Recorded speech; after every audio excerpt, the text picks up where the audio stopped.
एक शहर में कबीर और अनाया रहते थे। दोनों एक ही कॉलेज में पढ़ते थे, लेकिन कभी प्रॉपरली बात नहीं हुई थी। कबीर थोड़ा इंट्रोवर्ट था, अपनी दुनिया में रहने वाला। अनाया खुशमिजाज, हर किसी से जल्दी दोस्ती कर लेने वाली। एक दिन लाइब्रेरी में दोनों का सामना हुआ। दोनों ने एक ही किताब उठाने के लिए हाथ बढ़ाया और फिर हल्की सी तकरार के बाद दोनों हंस पड़े। उस छोटी सी मुलाकात ने एक नई शुरुआत कर दी। धीरे धीरे वो साथ पढ़ने लगे, कैंटीन में चाय पीने लगे और अपनी छोटी बड़ी बातें शेयर करने लगे। कबीर को अनाया की हंसी पसंद थी और अनाया को कबीर का ख्याल रखना।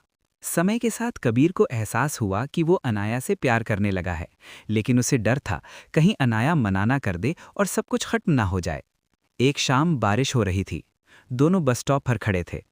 कबीर ने हिम्मत जुटाई और बोला, "अ, अनाया, मुझे नहीं पता कैसे कहूँ, पर तुम मेरे लिए बहुत स्पेशल हो। शायद मैं तुमसे प्यार करता हूँ।"